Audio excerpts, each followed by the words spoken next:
listening to The Terrific Teacherpreneur, a podcast for teachers looking to grow a successful online business. Your host, Alex, was able to transform her Teachers Pay Teachers store from a small side hustle into a profitable full-time business.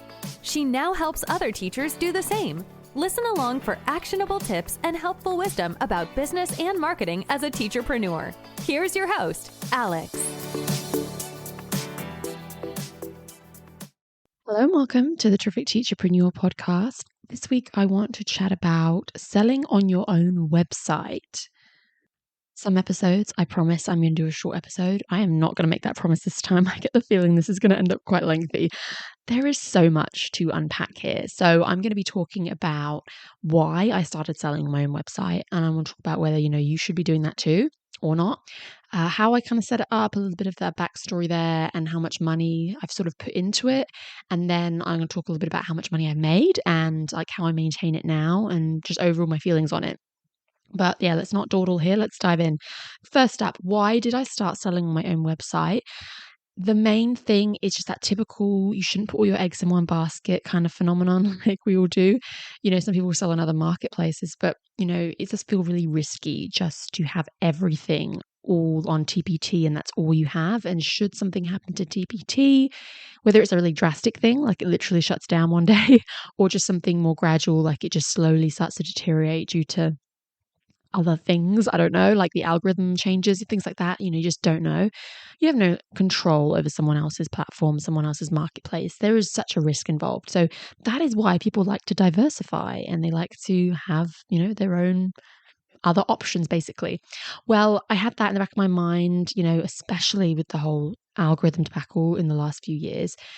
But it was just that feeling as well of like, it's what you're supposed to do, when you're like an established seller, I don't know, after a certain amount of time, it's just one of the things that sellers do. And I hate to admit that, but it's kind of probably what it was, a little bit of that, not peer pressure. I wouldn't say people were like talking about it incessantly and making me feel like I had FOMO if I didn't do it. It wasn't that. It just felt like this natural next step because it's something that you see talked about in Facebook groups. It's something that you just go and look at a random established seller that and they probably are selling on their own shop. Like it's just the thing you do. It's the done thing. I don't know. And so I think I felt that kind of pressure from that, which is not ideal, by the way. So that's probably part of it too. But yeah, just that kind of, it feels risky not to. And, should there be a situation where something happens to TPT, if you've got this other option, I don't know, it feels more secure. That was a little bit about why I started selling my own website. And remember, I already had a website. So I don't know if you've, listened to previous episodes, I mentioned this, but I had the website built back in 2020 just for having a blog and things like that. So it wasn't really to do with selling, but I always thought I could sell on there if I wanted to. And then, so in 2023, I launched the actual website shop. So yeah, that's a little bit about, the why I kind of started selling and how I kind of got started, when I got started. Here's the question that I want to go into next, though, for anyone listening is, should you sell on your own website? And I don't know if this is like something I probably should save to the end, but I guess I want to save you the time of listening to all this. If you know it's not for you, you can figure it out right now at the beginning of the episode and then not waste your time. I'm all about saving time. So maybe it's not for you. And if that's the case, then you don't have to listen anymore. Okay, so should you sell on your own website? Here are things that I think would be a yes and a no. If you're a somewhat established seller, and what I mean by that is if you've been selling a little while, maybe that's a few years, you've got a store on TPT. When I say established, I mean that you are bringing in decent money. You have a decent amount of products, that you know what you're doing. You've got some marketing platforms going. You've kind of got things figured out. Like I said, it's a logical next step. If you are a new seller, this is an absolute no, like N-O, capital no. No. And I'm talking like you're in your first year of selling, brand new seller, like please stop listening right now. This is not for you.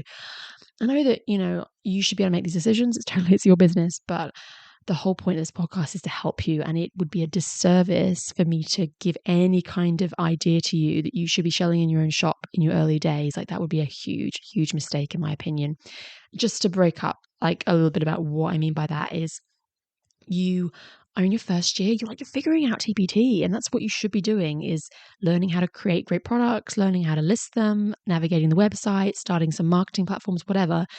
you do not have the time, energy, or, you're just like, you're not ready for it yet. It's like, even if you did take that on, something else is going to give. And in those early days, you can't be doing that. You can't be just taking on anything and then letting your product creation slide. That's just like, it's not going to work. So if you're a brand new seller, feel free to stop listening right now. This is really is not for you. I think it would actually hurt your business. And I don't know if that's like a crazy thing to say or not. That's how I feel.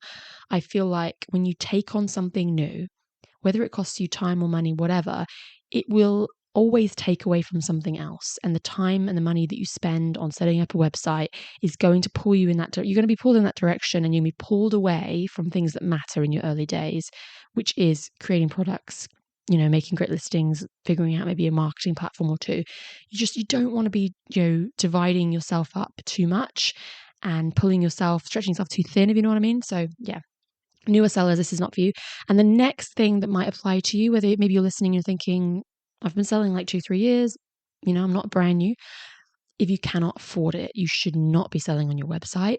But if you've got, ample money to spend expenses wise in your business, then yes, you can sell on your website. So money does factor in. That first one was more about time, honestly, because you just don't have the time to sell on your website when you're a newer seller. You've got too much else going on.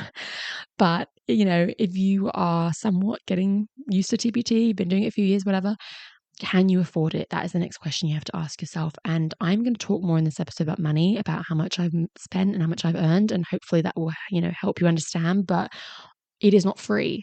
It is not free to sell on your own website. So that's the basics you need to know, is that you will need to invest money. And whether that's hundreds of dollars, thousands of dollars, or, I don't know, whatever, most likely hundreds, but it's money. And if you just don't have that kind of money lying around in terms of expenses, then something to consider. Like say you're only earning about, I don't know, $600 a month on TPT.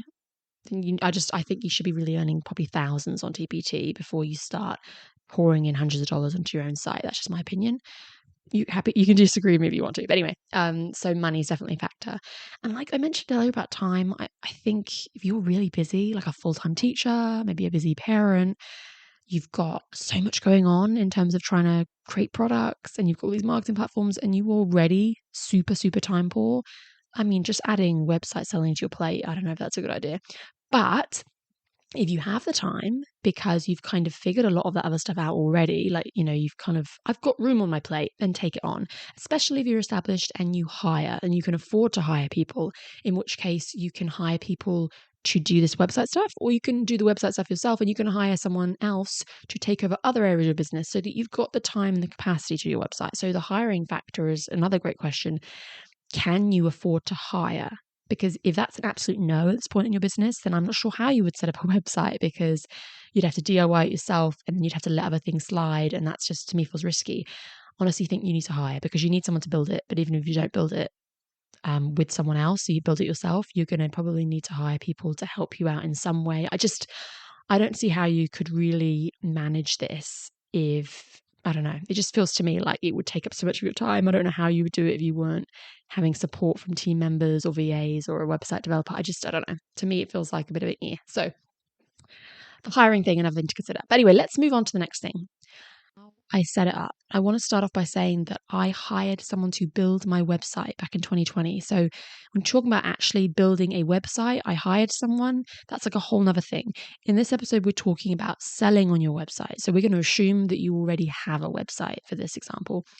Now, selling on your own website would be, setting up WooCommerce or Shopify or something like that, like just kind of putting that basically onto your website and then uploading resources and then maintaining resources and all that kind of thing.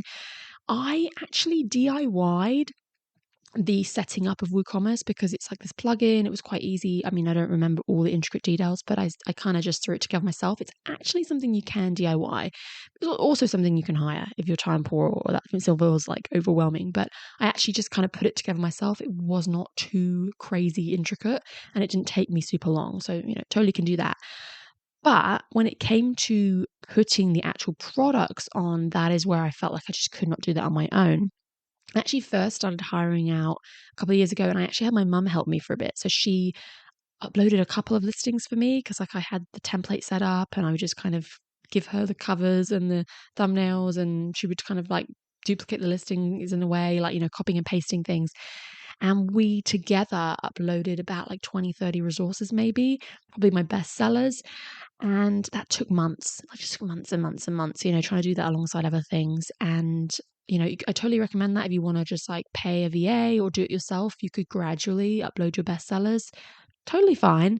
After a while, though, I realized like, oh my goodness, I'm never going to get my whole store done at this rate. It just felt too much. So I hired Shelley Tomich to put my entire TPT store on there in just like, in like 1 week, whatever, like just go. And she has an intricate system for it. She doesn't manually do it, and it's really cool. So she's pretty booked out. I don't know if you'll be able to get her, but you can always reach out and find out. She has a wait list. But I paid her to set up. And then after she was done, I actually paid another lady called Anna. I can put all these links in the show notes to these people who just did some like updates on my listings. There were some things that were pulled from TPT that I just decided I didn't want. And she just kind of went through and did some changes. And I'm going to just kind of segue now into the how much I've invested thing, because this is, ties in really well. But I did spend about $700 US on with, getting Shelley to import my stuff. This was a while ago. I don't know if that's her current pricing, that don't just like take that number and run with it. You have to check in with her yourself, of course. But I wanted to be transparent. I did spend about $700, I think. And that for me worked out over $1,000 in Australian. So quite an investment. Again, this is why I talked about, can you afford it? Because if you're doing it yourself, that's great. But just hiring someone to do it, quicker, easier, but it does cost money. So that is what I spent. And then I spent a couple $100 on Anna as well, actually, just to, couple $100 just to get her to do a few hours of the updating stuff. Shelley's amazing with this whole system she has, though, because she's got this like, and I don't know how to describe it, but a way to kind of pull it all from TPT, like scrape it all and throw it on the website. She's not manually doing it listing by listing. And so it actually works out cheaper. If I hired like someone like Anna to manually put listings up, whoa, that would have cost me thousands of dollars. So yeah, that's kind of it. But anyway, just looking at that there, like we're talking about $1,000 probably that I've spent on people setting this website up. And I even DIY'd some of it myself. And I know people who've paid a few $100s to get the initial setup done of just like the plugin and stuff. So yeah, it's money. It's money here. And I feel like I don't talk about this on the podcast enough, but yeah, it's been kind of cool. I'm going to share the money side of things. But it costs money. That's the reality of it. You have to be able to afford it. Now, if you're obviously pretty established on TPT like myself, that kind of money isn't super big deal. If that's something you earn quite easily, you're making 4 to 5 figures a month or more, then, that's not as big a deal. Of course, if that's what you earn in a month, then, that's what I'm saying, you want to be able to pay for it. Anyway, that's how much I invested on the setup. And I actually have also spent quite a few $100s on these plugins. I've got this product bundles plugin and this like search thing called Facet WP. And they're a couple $100s each. Nearly $200 for one of those in the last 2 years. Because it's like, let's say nearly $100 for each of those 2 plugins. And I've done 2 years of this ish. So yeah, it's that's another couple $100. Just the maintenance. It's not just the initial setup. Say you can afford that. It's like if there are plugins and things, or you are hiring someone to maintain your website, like there are maintenance costs too. Another thing to consider. If something goes wrong with your shop, or you decide you want to do these big updates and you need to hire someone, again, more money. So you have to factor that in. And let's now talk about how much I've actually made from my website shop, which, like I said, it's only been around since 2023. It's not a lot. And I'm going to level with you. I don't even know if I've broken even, which is another reason I'm not going to go around recommending everybody sells on their own website. I've actually not really made much of a profit, I don't think. So what I've got in front of me at the moment is like an Excel spreadsheet that shows my monthly earnings from my website. Okay, I said 2023, but okay, ignore me. When I said I'd set up in 2023, I think I hired Shelley in 2023, but my mum and I had obviously technically been adding a couple of those listings at the end of 2022. Okay, so just to clarify, sorry, I actually technically started at the end of 2022. But in those final few months of 2022, we're looking at like 11 Australian dollars 1 month, the next month's $4. Sorry, the currencies changes because I sometimes sell in Australian or US dollars. I've got the next month after that, 26 US, 18 Australian. The next month after that, we'll look at $40. Look, I'm sorry, this 2 currencies is so confusing. $20, $30. Like, okay, each month and I've earned no more than like $30, $40 basically. in those first few months. That's not a lot of money. And then it kind of grows as the months goes on. Like February 2023, 151 Australian dollars and then 69 US, whatever the total is for that. I have to combine the currencies. Sorry. I know this is a hot mess, but this is me last minute doing this. I used to be so much more organized with the podcast, but I have a kid now, so everything's a rush. Yeah, it grows gradually over time. Basically, it's like it starts to creep up a little bit. 2023, 2024. So July to December 2023, those months I earned was kind of like $30 one month, 150 the next, 160 Australian and 25 US November 2023. Like, I don't know, nothing crazy. Honestly, pretty much what I was earning as a new TPT seller. Like that's just a throwback for me when I was first selling on TPT and I would earn like $100 a month, 100, 150. Like that's what the numbers I would earn was around that mark. So different to now, obviously, but that's what's like. I'm starting back from scratch. It feels like I'm a new TPT seller again. So yeah, it's pretty small. And so the total, and I don't have that in front of me, sorry, but it's looking at probably about $1,500 maybe ish, something like that. I think the last time I checked, a couple of weeks ago, I looked up and I think the total I'd earned was around that. Yeah, and so I've told you about how much I've spent, and I haven't exactly done the maths on it, but like to me, it sounds a lot like I'm pretty much broken even. I don't know if I've not even broken even or have just made a profit. I don't know, but it's yeah, that's pretty confronting to think about. Now, before you sit there and think, oh my goodness, how sad, poor Alex, like you're not making a lot of money. I have done like no marketing. I have not sent emails to my email list. I have not posted on Instagram or Facebook. I haven't announced on social media at all that I don't think that I've anything to do with my website. I mean, there's a possibility at one point when it first launched, like I sent maybe one email or made an Instagram post. I can't remember, but pretty much, no marketing except a handful of pins. I've started really gradually chipping away at making a couple of pins for Pinterest that link to my website shop. I basically created an Excel spreadsheet with all of my listings on my WooCommerce, and I was like, I'm just going to keep a checklist, and when I'll get time, gradually make a few pins.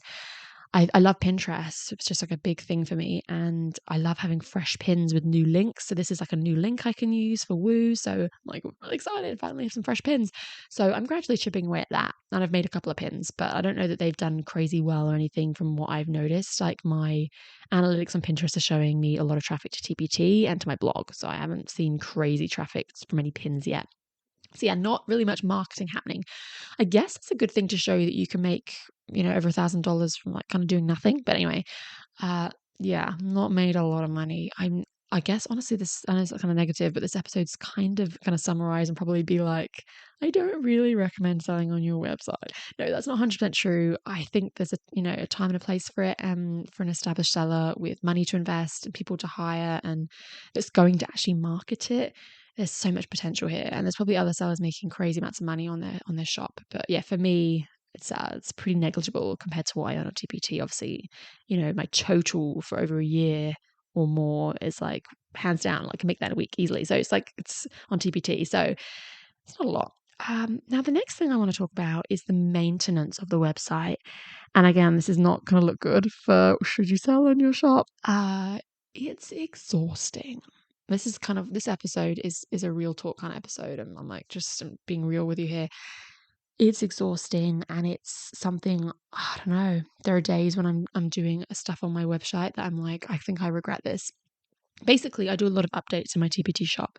I update SEO on titles. I update covers and thumbnails. I make new previews. I update the product themselves. I do so much stuff on TPT in terms of updating.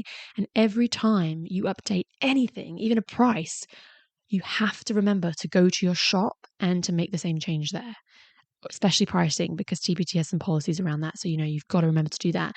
But, you can totally just like not bother, I guess. But I'd be very scared that years could pass and I could have two very different stores basically, and one that's really like deteriorated and one that's up to date. So I have to try and remember to keep them both up to date. And it sounds easy, but it's not. It's like you think, oh, I'll just pull up another tab and just update it. But Woo is not as good as TPT when it comes to updates. You can't like send these you can't check the box to like notify buyers. You can't easily upload the product and then proof it. Like you've got to I have to open up Amazon S3 and I have to upload it there. And it's really hard to like check the link works. And the preview links, you have to put these like links in. You can't just like upload a preview file. Like it's yucky. I just don't love it. And I, it's work. It's work. It's just like this extra. I need to factor in another 20 minutes, half an hour, maybe, like just to make sure that that listing looks good too. And it's overwhelming when I do a lot of updates. I accidentally went on a rampage doing all this SEO for TBT, like updating all of these titles. And then I went, oh my goodness, I've forgotten to do it on Woo. Oh my goodness. And I had to hire someone to go onto Woo and to like match up the titles and do my SEO updates. And so that's another bunch of money I've spent on someone, by the way. She's actually still currently doing it now, so I haven't even finished paying her. But like, yeah, full on. It's full on. I don't know. I know that, on this podcast, I like to share positive stuff, and this is a bit negative, but yeah. Selling on my website has not been some all flowers, rainbow, sunshine journey. If I'm being honest, it's cost money and it's cost time, and it's like not always super fun. I actually just don't go around recommending it, honestly. And I wanted to give that truth because I just don't think people talk about this kind of side of things. Like, how often do you hear podcast episodes or hear people in Facebook groups really just giving the full big picture, telling the full story, talking about the money, talking about the realities and the truths? Yeah, I don't know. But I guess one thing I will say is, to wrap up though, is, just having that security of knowing I have it. It's something that can kind of help me sleep at night. TBT is just so up and down all over the shop, and it feels really risky. And so it's kind of nice to know I have it. And I guess if you're someone that's been really struggling with TBT, like with the algorithm changes, and you feel that stress of putting all your eggs in one basket, and of course, if you can afford to do this, maybe a website shop is for you. But yeah, I can't go around talking about how amazing it is. Yeah. It's kind of cool to watch it grow. It's cool to see the earnings increase on it, and it's great to have a couple of extra $100, here and there, but it's not a lot of money and it's just a lot of time, so I don't love it. But anyway, that is all I wanted to share today. Why I started selling, whether I think you should, a little bit about how I kind of spent money on it and set it up and made money from it. I don't know. I hope this has been helpful. I hope this has been insightful. If it's something you wanted to hear more about, that's kind of it for me on. If you want to chat more about selling on your own website, you can message me on Instagram at Terrific Selling Tactics if you have a question for me that I didn't get to answer, or you can post in the Terrific Teacherpreneur Facebook group of mine, and you can ask questions of other people about their experiences with selling.